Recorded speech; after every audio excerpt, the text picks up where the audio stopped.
In the beginning, man's world was no larger than his eye could see, his horizon no further than his legs could carry him. The far side of the earth was a mystery.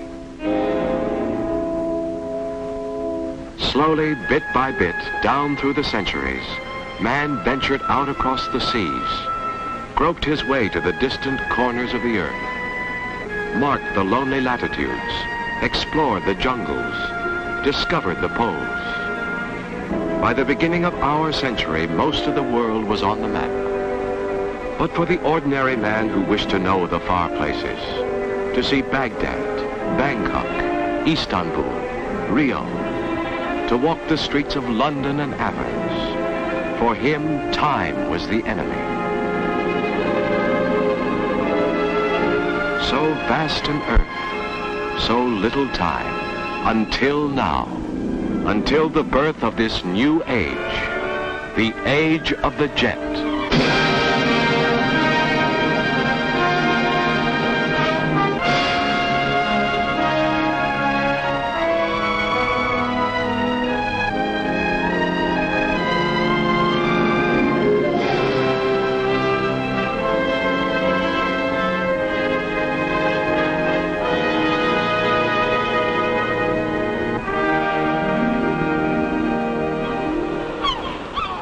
Here in the sky, we make our peace with time.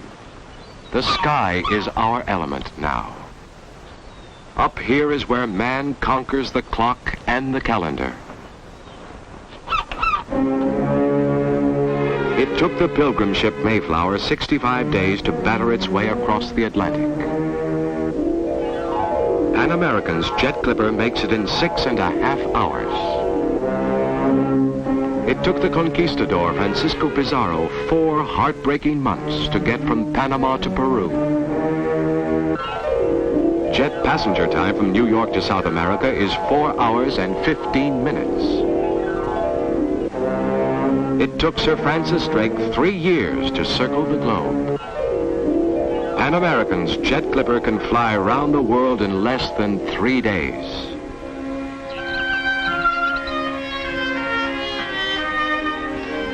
As far back as you can remember, there are those rare moments of discovery. Moments when you suddenly realize that the simplest things are remarkable. When you can gaze at a flower and discover a continent. And after that, nothing is ever quite the same again. For as long as you live, within you there will always be a touch of Balboa, seeking new worlds.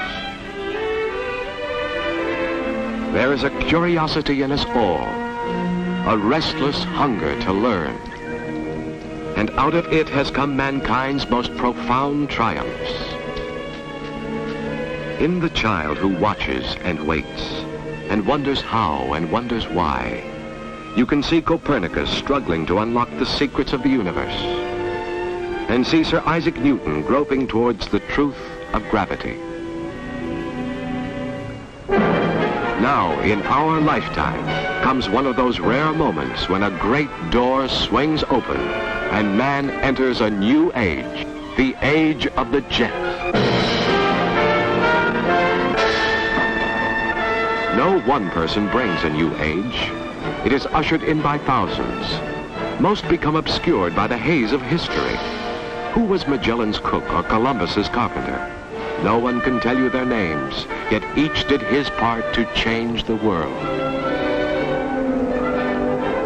Today at this huge airline maintenance hangar, in this, the age of the jet, many are doing their part. Clerks, mechanics, secretaries, engineers, instructors, technicians of every kind.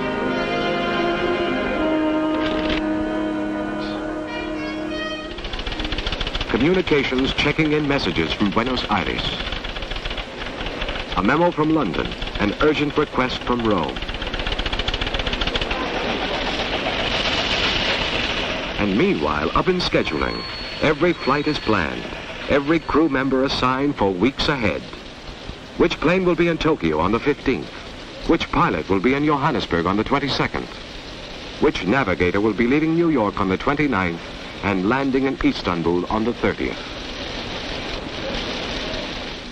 And all the while, a training program in progress. A miniature university here. Refresher courses in design and hydraulics, engine theory, radar and communications.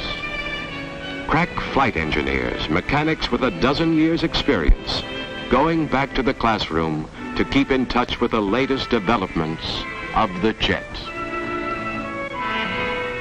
For every hour in the air, the jet clipper spends 25 man-hours on the ground, being checked and tested. Strip down the engines. X-ray those hidden places inside the wings and fuselage. Replace the worn parts. Check and recheck. And check again.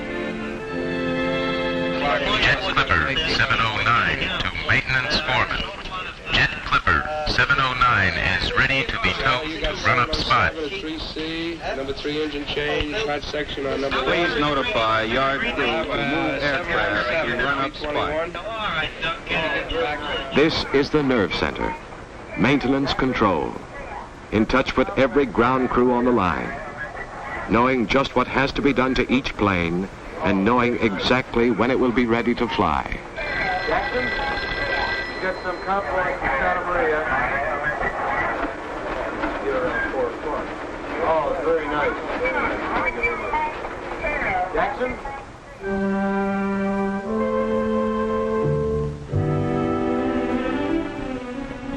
Meet Harry Larson, key man in maintenance. 39 years old, long a master mechanic. A skilled technician, hands sure as a surgeon's, eyes sharp as a jeweler's. A virtuoso with a wrench and a screwdriver. 18 years on the line playing nursemaid to airplanes. Back in Sweden, his ancestors were tool makers for 6 generations.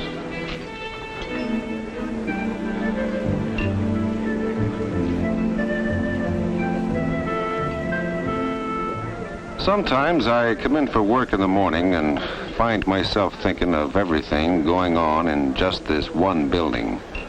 All it takes to keep those jets flying on schedule.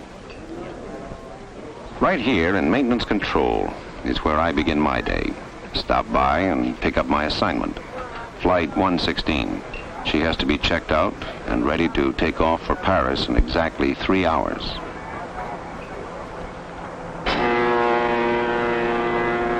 Look closely.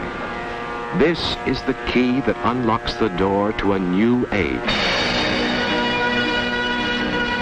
The Jet Clipper, bringing the far ends of the world within reach of us all. When you come from a family of tool makers, one thing you inherit is to know that a fine machine is beauty. Without a wasted line, nothing meaningless. As perfect as a seashell. Already had a complete going over in the hangar. Now comes another. Comes another.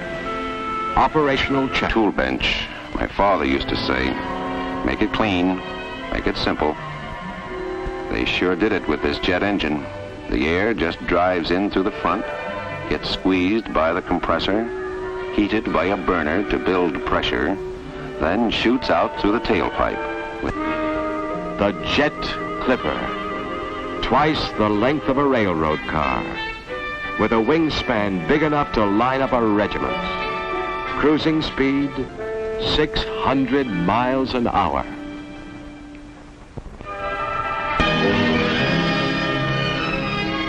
Before the first passenger ever stepped aboard, there were 4 years of test flights, millions of hours of engine time, month after month.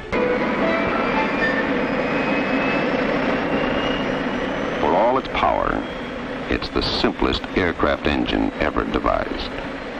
Fewer moving parts, less wear and tear, easier to service. She's a mechanic's dream.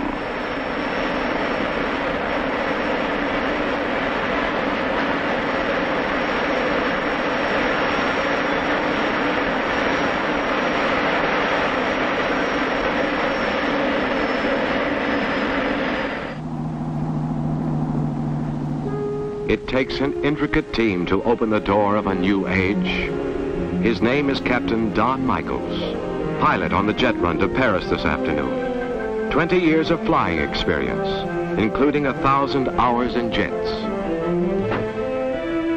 An hour ago, he was playing with his kids in his backyard in Connecticut.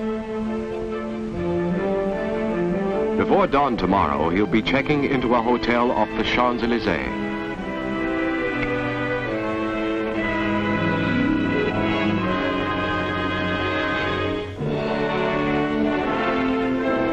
It's an hour and a half to departure now, and Captain Michaels has a lot of work to do.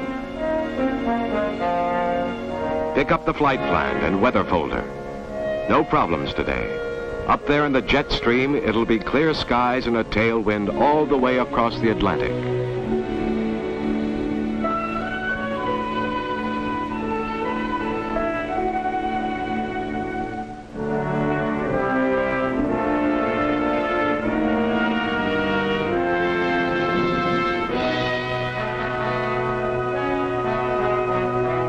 Up in the briefing room, the crew is waiting. Sign in and make sure they're all here. Co-pilot, navigator, flight engineer, purser, and stewardesses. Pass on the word about the route and the weather. Regulations call for a checkup quiz on flight procedures before every takeoff, just to make sure everybody's on his toes. Flight attendants come from 88 countries: France, Sweden, Germany, California, Connecticut, Minnesota. Elbow Lake, Minnesota, to be exact. Her name is Dorothy Robinson. She speaks 3 languages. Hobbies: listening to jazz and putting together an international wardrobe. The ring is Italian. The compact is from Paris. The wristwatch from Hong Kong. 49 minutes till departure. Pan American paging passenger Paul Johnson. Paul Johnson, please come to the Pan American passenger information counter.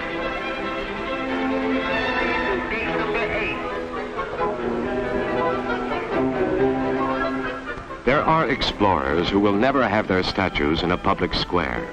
Discoverers of new worlds who will never be mentioned in the history books. Adventurers like this family from Kansas City, about to take off on their first jet flight.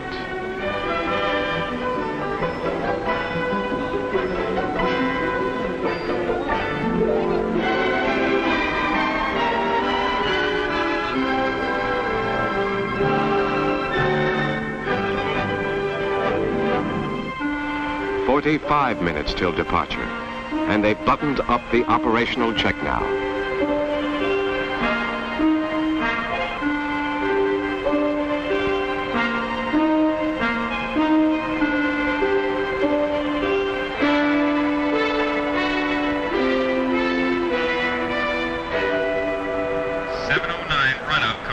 And ready to taxi to departure gate for flight 116.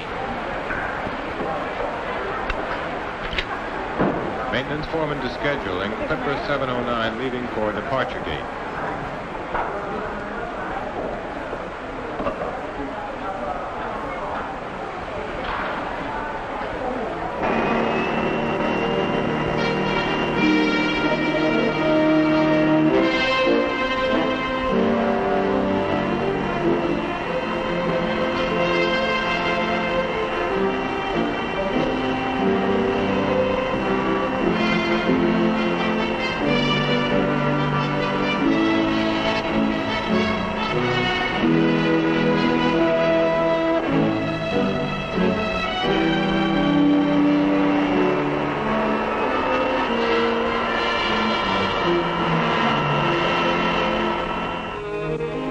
"11 months and 2 weeks a year, he's a salesman on the road in Kansas while his daughter's learning spelling and long division, and his wife is busy with the laundry and the supermarket.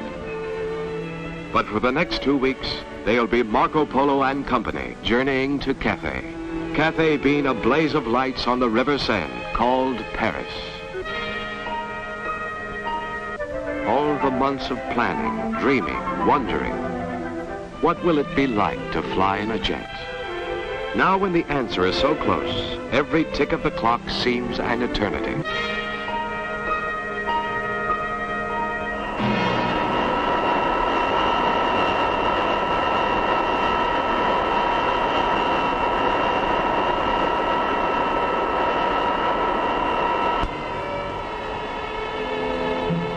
On this bright spring day, Kansas City has a rendezvous with Paris. What will it be like to fly in the calm air above the winds? 27 minutes till they know the answer. 600 gallons a minute, enough to reach Paris with ease, plus a healthy reserve. Check. Deliver the menu for today. Pheasant and roast beef, lobster, caviar, champagne. Check. And then the crew takes over for a final last-minute inspection.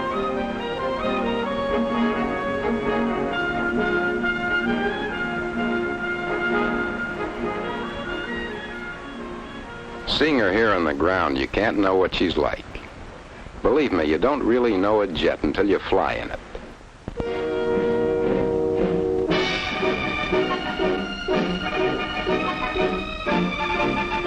Check the galleys, 4 of them, each with an infrared cooking range. Automatic coffee brewers pouring out 32 cups every 2 minutes.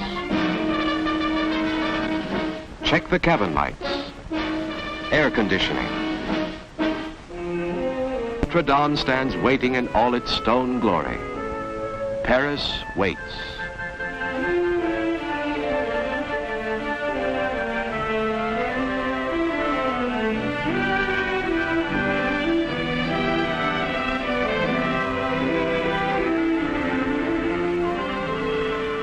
And here, bit by bit, the intricate design of departure falls into place. Check. Gyro compass. Check. Oil cooler valve override. Check. A sweet aircraft, this one, with everything the genius of man has been able to devise to make her safe and simple and easy to handle. I remember the first time I stepped aboard a jet and sat down at the controls. I felt like a kid on Christmas morning.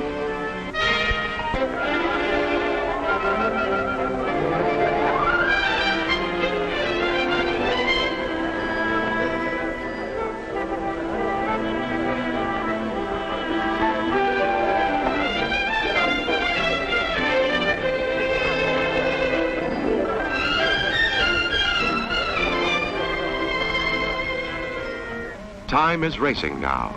The last cargo is stowed aboard. The 2 passenger doors go into place in counterport.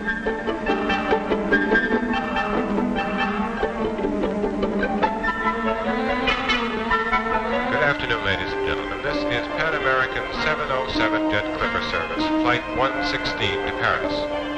Captain Michaels and his crew wish to welcome you aboard. What's it like to fly in a jet? 4 minutes and they'll know.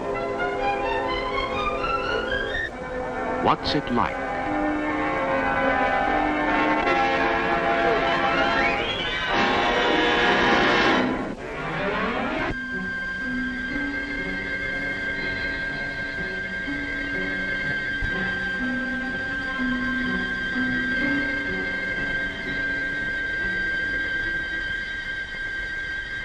Jet 709 on Flight 116 to Idlewild Ground Control. Ground Control to Clipper 116, you are cleared to taxi to the inner perimeter, over. We're ready to taxi to the inner perimeter, over.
so smooth, you can hardly tell when you start down the runway.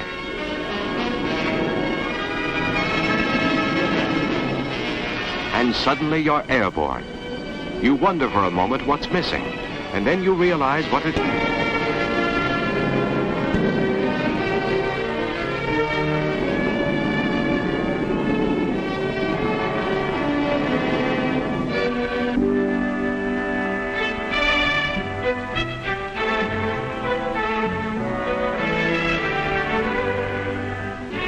Above the capricious winds and weather, up into the pure blue of the stratosphere. Outside in the thin air, it's 60 degrees below zero. But here in the cabin, it's like a gentle June morning.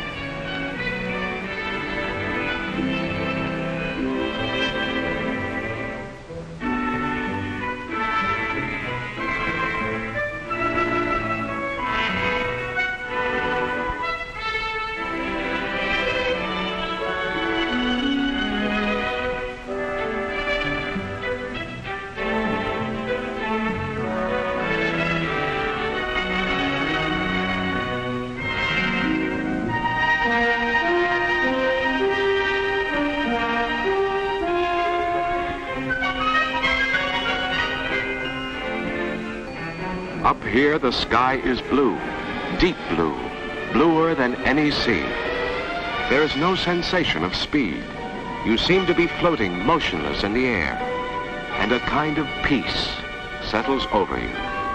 So quiet, only the whisper of the wind rushing by, and a majestic silence as distance slips past at 600 miles an hour. And you try to imagine what it will mean to the world, this age of the jet, how it will shape the life of man, our future, our children. So much more to be seen and felt and heard in a lifetime. Men fly out to meet their fellow men, and with intimacy comes understanding. The last generation was a stranger to the people of far places. The next generation becomes a neighbor.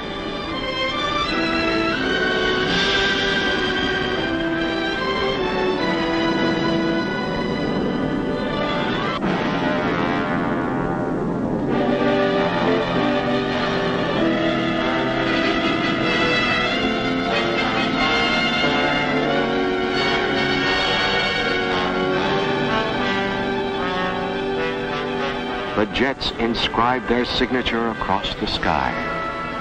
The great door swings open, and man steps across the threshold into a bright